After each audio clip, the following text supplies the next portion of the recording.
Hi everyone. तो मैंने आज ये तो देख लिया, अगर आपके पास पैसा हो तो आप एफआईआर भी बदल सकते हो, और इस चीज़ को प्रूव करूंगा। पर उससे पहले लड़ाई किस बारे में हुई, क्यों हुई, हम इस बारे में बात नहीं करेंगे। मैं सीधा पॉइंट पे बढ़ता हूँ। एलविश ने जो लोकेशन दी थी वो उसके घर की लोकेशन थी, या फिर किसी के तो घर की लोकेशन थी। और मेरा इंस्टिंक्ट बोला कि मुझे उसे अपने लोकेशन पे बुलाना चाहिए, जो एक पब्लिक लोकेशन हो। अब मेरे को यही था भाई कि जो भी गलतफ़हमी है डिबेट से सॉल्व करो। अगर आपको लगता है आप सही हो तो आप डिबेट करो, मेरे को लगता है मैं सही हूँ, मैं डिबेट करूँगा। तो कुल मिला के शब्दों से ही जीतना था इस चीज़ को। और मैंने पूरी तैयारी की थी। मैंने वहाँ पे सोफ़ा-वोफ़ा सब लगाया था कि जब एल्विश भाई आएँगे तो वहाँ बगल में बैठेंगे, ये वो फलाना-ढिकाना। लेकिन जैसे ही वो आए, एक तो अटैक करना शुरू कर दिया, ऊपर से बहुत सारे बंदों के साथ आए। ऊपर से ये भी नहीं था कि वन ऑन वन फाइट हो, उसके साथ उसके कुछ बंदे थे, वो भी मदद कर रहे थे उसकी। इस तरीके से मदद कर रहे थे कि मैं कुछ कर ही नहीं पा रहा था, क्योंकि मेरे को 2-3 लोगों ने पकड़ लिया था अगल-बगल से।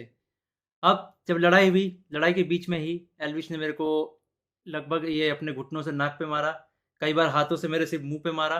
और जब मारा उसके बाद उसने बगल से एक फ़ोन भी उठाया जो दूसरे एंगल पे रिकॉर्डेड है, और फ़ोन से मेरे स्पाइन पे मारा। और आप सभी को पता है, अगर स्पाइन पे गलती से भी स्पाइन टूटता है, तो आप ज़िंदगी भर के लिए लावारिस हो सकते हो, अपाहिज हो सकते हो।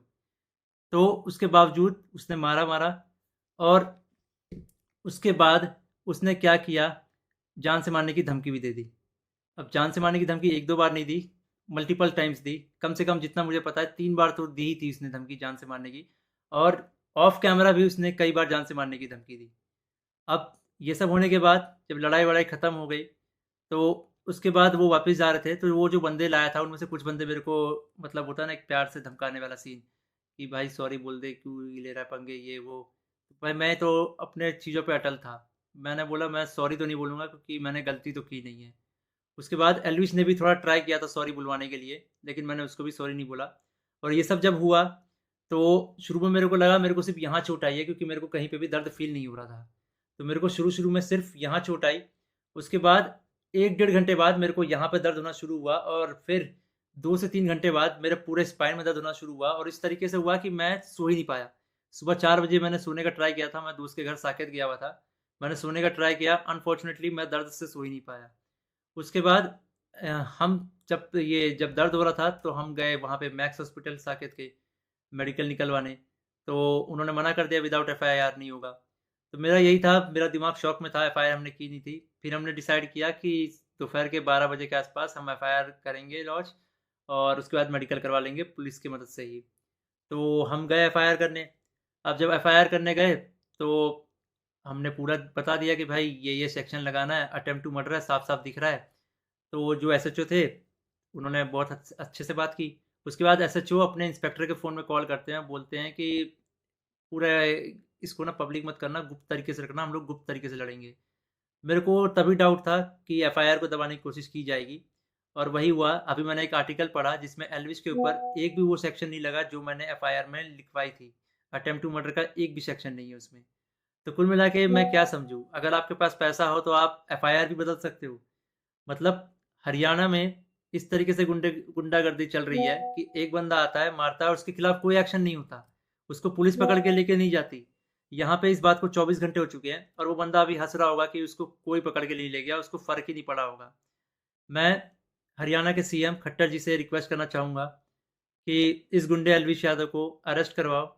इसका बैकग्राउंड बहुत ख़राब है। जिस तरीके से ये यूथ को इंस्पायर कर रहा है, वॉयलेंस को प्रमोट कर रहा है, उससे साफ-साफ पता लग रहा है यूथ बहुत गलत वे में मोटिवेट हो रही है इससे, और ये चीज़ बहुत ही ख़राब है। तो खट्टर जी, मैं इंडिया के कानून पे बहुत भरोसा करता हूँ, लेकिन अगर यहाँ पे नाइंसाफ़ी हुई, तो एक तरीके से बहुत सारे लोगों को ये तो समझ में आ जाएगा कि इंडिया का कानून सिर्फ़ गरीबों के लिए बना है, अमीरों के लिए नहीं बना है।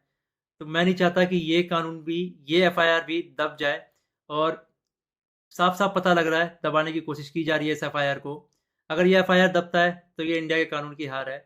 मैं आप लोगों से रिक्वेस्ट करूँगा, गुरुग्राम पुलिस को और खट्टर जी को इस ट्वीट में टैग करो, और उनको रिक्वेस्ट करो कि एल्विश यादव को जितनी जल्दी हो सके, इस गुंडे को जितनी जल्दी हो सके अरेस्ट करा जाए। क्योंकि अगर कोई भी ऐसे मार के निकल जाएगा और फिर अपने स्टोरी में डालेगा कि भाई वर्क डन, तो खुल्लम-खुल्ला यही है कि वो वॉयलेंस को प्रमोट कर रहा है, और उसको पता है कि उसका कोई कुछ नहीं बिगाड़ सकता। तो एक तरीके से ये इंडिया के कानून की हार है।